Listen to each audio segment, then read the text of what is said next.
Well, tell me about you, just your, a little bit about your background. Well, I was born in Great Falls, moved here when I was 1 with my parents. Went to Margaret Larry, East Junior High, Butte High. Was in the National Guards. I worked for the Montana Standard all the way through as a paper boy from the time I was 15 all the way until I was probably 18, 19, and well, I went back 3 or 4 times to work in the mailroom, doing it as an inserter. I fired up my karaoke company when I was 20 years old, and I've ran that pretty consecutively for about 30 years now. Of course, been in the party files for 18 years. 3 years ago, Julie and I, we had some friends that had Thor's protocol, and it was struggling really, really bad, and they were basically just going to close the doors. So we jumped in there and helped them out with retirement. And then, of course, Ed from Mr. Ed's, the same way. He was ready to retire, and he had locked the doors there. And we went in there and opened that one back up. And these are all locations that I've run karaoke in the past, The Goodwill, I used to do all of Annie's birthdays. And seeing it locked up and boarded up was just, was really a heartbreaker. So had to get in there and get that fixed and open, of course. The neighborhood needed their extra living room back. All 4 of the businesses have been really successful. 3 years ago we had 13 employees, and right now we're sitting with 27 employees. Really actually driven on taking businesses that are hurting and flipping them over and getting them up and running again.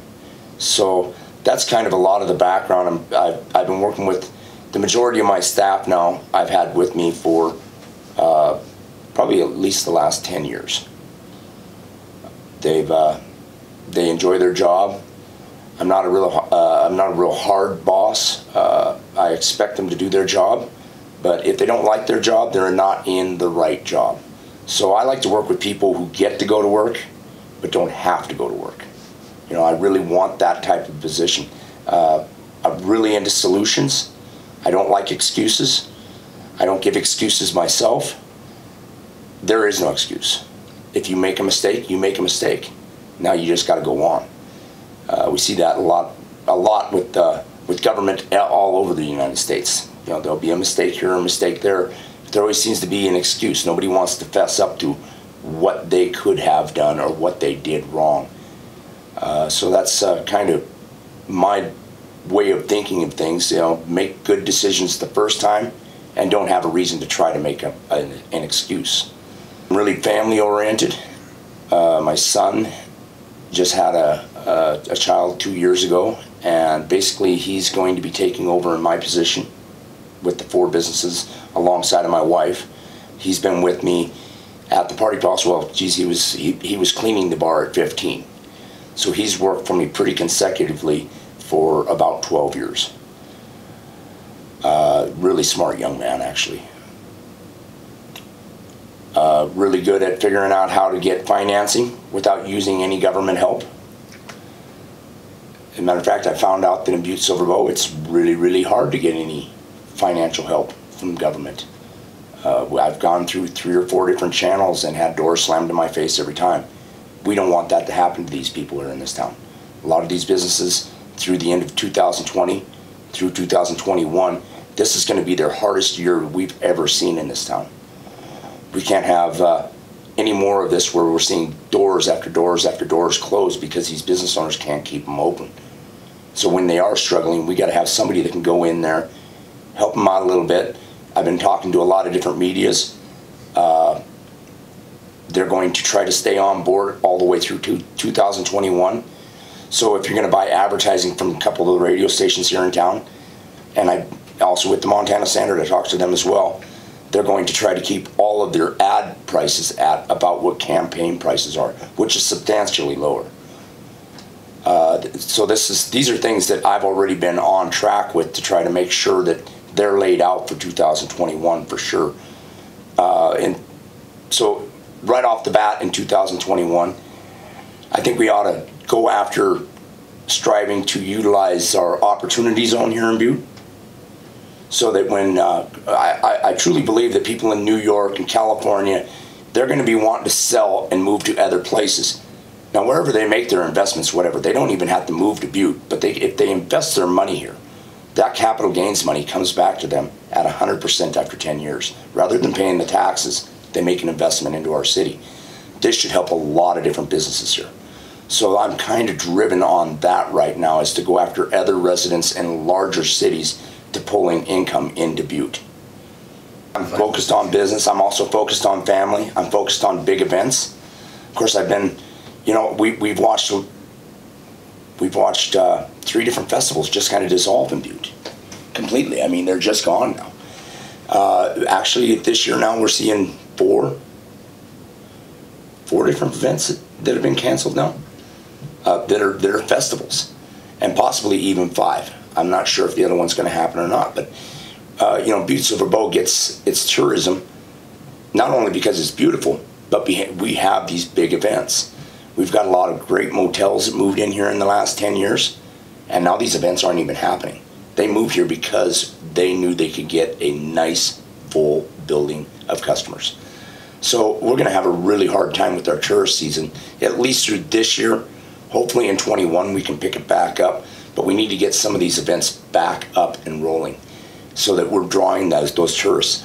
There's millions of dollars that come into this town to all of the merchants, gas stations, restaurants, bars, casinos, hotels, shirt shops, you name it. And without these events going on, we're only relying on the money that's evolving inside of our town instead of pulling money from outside of our town. And Butte kind of needs that money from the outside of our town. If we're going to keep people employed here, keep businesses up and running, you know, it's kind of like St. Patrick's Day this year. You're going to see a lot of businesses struggle come December because they didn't see that dollar come through that we generally get. Now we've lost our Folk Fest. A lot of them businesses, we can't squirrel our money away for the winter time when things do get hard. It's just not going to be there. You know, I'd like to see some sort of change in the way the URA money is distributed out, and I think possibly it might be a good idea to just kind of put that money aside right now, wait till October, and rather than try to energize new businesses right now, helping those guys, let's try to maintain the ones that are here. Because they're the ones that are going to be in the struggle point. And these people have been here paying taxes a long time. A lot of them have 20, 30-year-old businesses, and they're not going to make it past December. So I think it's kind of the responsibility of the county to jump in there and try to keep these good tax-paying citizens and their businesses here and energized. So that's really important to me. You know, let's make sure that these guys are all taken care of. We're going to be okay. I'm pretty good with my financing, and I've learned how to basically make things work no matter which way things are going. But there's a lot of these businesses that without this extra money that happens, they're just not going to make it. So we've got to, I think the county needs to step up and help some of these taxpayers. You know, even if it's, you know, we can help them out with lowering their property taxes for the second half of 2020, maybe the first half of 2021. If they're in a struggle point, let's not attack them. Let's not, they're already having a hard enough time. Let's jump behind them and help them out. Well, I think the road thing, that whole issue there, I think Butte-Silver's Public Works, I think that they're overworked with large projects. And I think that like the potholes and stuff like that, these are very simple jobs. And Butte-Silver owns the equipment. They have talented people that work. These smaller jobs could be handled, and I think that it's time that we get back to maybe hiring some of our local contractors to handle some of these bigger jobs to get them done in a more timely manner. I think that it's going to be more efficient. You know, you take a road, say, let's talk about Montana Street. The young kids that own the Goodwill, basically, they couldn't make any money through that summer before they closed, because Butte-Silver kept the road closed. They didn't have any immediate access to traffic. Well, without drive-by traffic, your signage does nothing for you. You literally have to try to drag people in to get them to your location. We can't stop this. Dewey Boulevard shouldn't be locked down for months at a time. We shouldn't be redoing Harrison Avenue over and over and over again, but luckily when they're on Harrison, they get it done. Now is that Butte-Silver doing that? No, that's a contractor getting in there and getting it done. Of course, that's not our county's money either that's taking care of that road. That's the state money.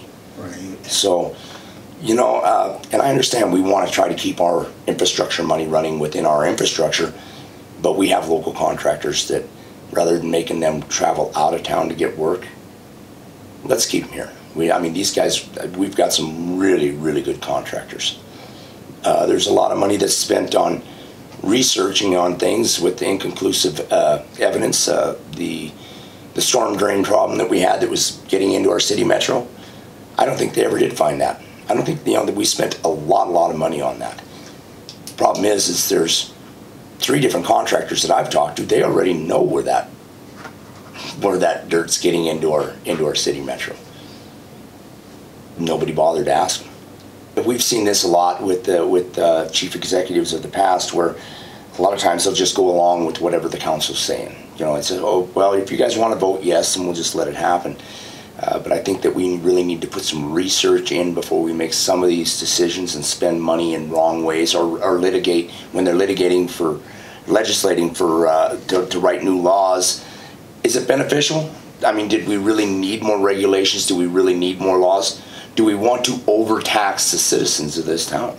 I mean, we can literally overtax a senior citizen that lives on a limited budget, that's been a taxpayer here all of their life, to the point where they can't even afford to live in their own home anymore. But we need to start working on stuff like that too. You know, we can't just keep on expecting the citizens to just keep on pumping money out and say, okay, we're going to charge you an extra everybody an extra $86 a year on your taxes to fix these potholes.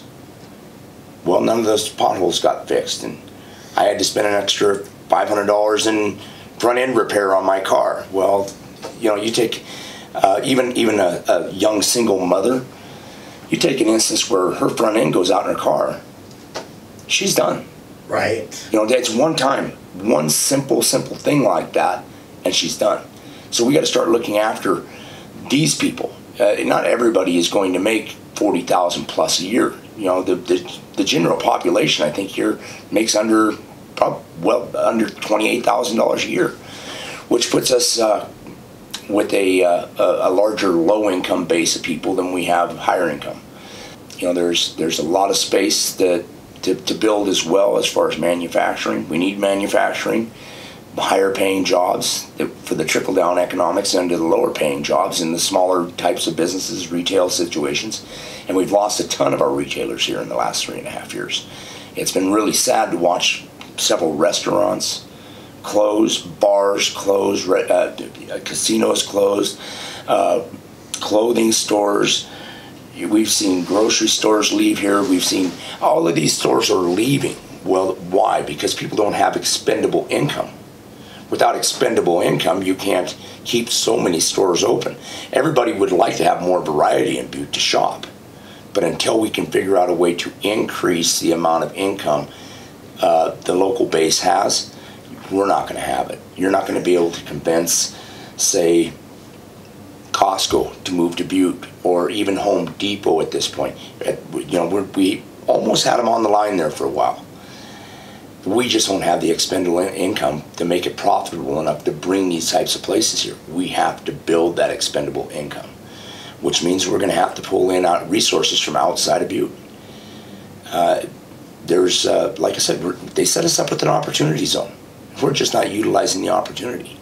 And there's a lot of different companies that make excess of money and don't want to have to pay the taxes on that money. If they put it here in Butte, they don't have to pay taxes on it. You know, that's what the opportunity zone was set up for. Right. So you can give your taxes to the federal government, or you can make an investment. You might lose it, but at least you gave it a shot. I think I'd rather gamble than give it to the federal government. But we're not aiming at that customer to come to this town, and that's the people that we need here to make things work. And there's a lot of things here in town that need to be really looked after. The Superfund project is like the #1 thing right now on my mind. Constantly, every day, I'm trying to come up with solutions that can help us out. You know, I think ARCO's almost done putting as much money in as Right. they have in the past. I think it's time maybe we sit down at the table with ARCO and maybe renegotiate a couple contracts. 25 years ago, when they did the SARTA, they said we're going to do this, this, this, and this, but once we're done doing this, then we're done doing this. But if they created a problem and they're still liable for it, then they should be liable for it. I want to get to the top of this food chain, so I'm able to put the pry on them. If I'm in there, I'll get that information and I will expose it to the county. The people of this town need to know. Right. Is this dangerous? Could it potentially kill people? What is our exit here? If we have a catastrophe, do we have any plans? Right. What is the plans? Right. We used to actually have a plan. Now FEMA has basically taken that over. We don't even have the plan here anymore. FEMA has a plan for Butte, right. But our local doesn't really have a plan. Why? Why is that? There's a lot of questions on the table here.